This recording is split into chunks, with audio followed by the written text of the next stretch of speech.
Hello again, this is Addison from theMompreneurLifestyle.com, and I am checking in to let you guys know how I did profit-wise for the month of January. I am a full-time Amazon FBA seller. I've been doing this for almost a year. In fact, March 18th will be my one-year anniversary, and I've noticed that in the Facebook groups, you'll see a lot of sellers post their big numbers that they're doing, but they're not really posting their profit. And it's kind of the question you're not supposed to ask. You know, it's kind of rude asking how much money people are making. And if you do ask, you'll probably get chewed out by some of the other Facebook members. But I figured I'm going to be really transparent because I think a lot of new sellers especially see these big numbers and get a little intimidated, or maybe even have the opposite effect. You know, maybe they see these big numbers and think that people are just rolling in it, just, you know, absolutely swimming in their dollar bills, Scrooge McDuck style. But it's not the case. I'm not a huge seller by any means. I'm a stay-at-home mom. I have a 3-year-old and a 6-month-old, and I spend most of my days, you know, watching them. I do some online sourcing. I check out the daily deal sites, as I've mentioned before, and every once in a while I'll do a little bit of in-store sourcing, but it's just not very easy with 2 really, really young children. So for the month of January, let's get back to the numbers here. I sold $13,939.42. We'll round up and call it $14,000 since I was $70 shy. And after all of my expenses for the month, I walked away with $3,884 in profit. So for those of you who like the statistics, the numbers, that's a 28% profit margin.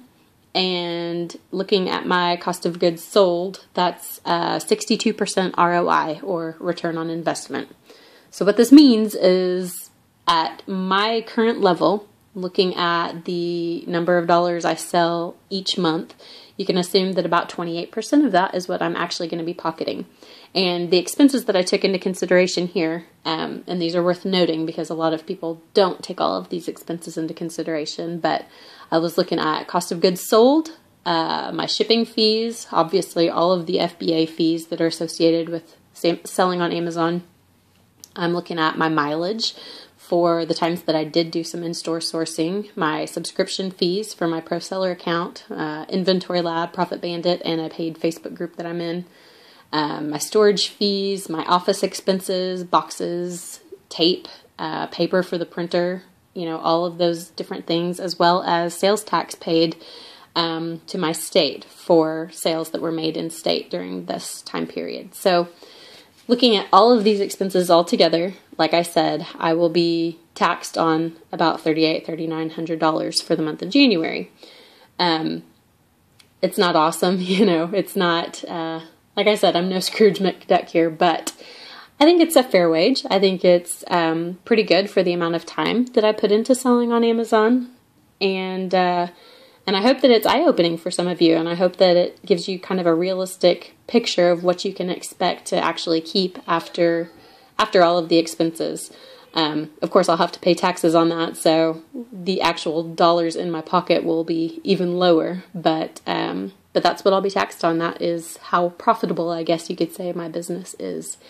I go into detail a little bit more on my blog if you want to look at the numbers up close and broken down by week. You can check out the blog, and you can also ask any questions you like. Like I said, I'm going to try to be really transparent and open here. You can leave a comment down below the video or on my blog, and I will try to get back to you. Answer it as honestly as I can. Happy selling. Hope you guys have an awesome March, an awesome spring, and let's finish out this first quarter of the year strong. Take it easy. Bye-bye.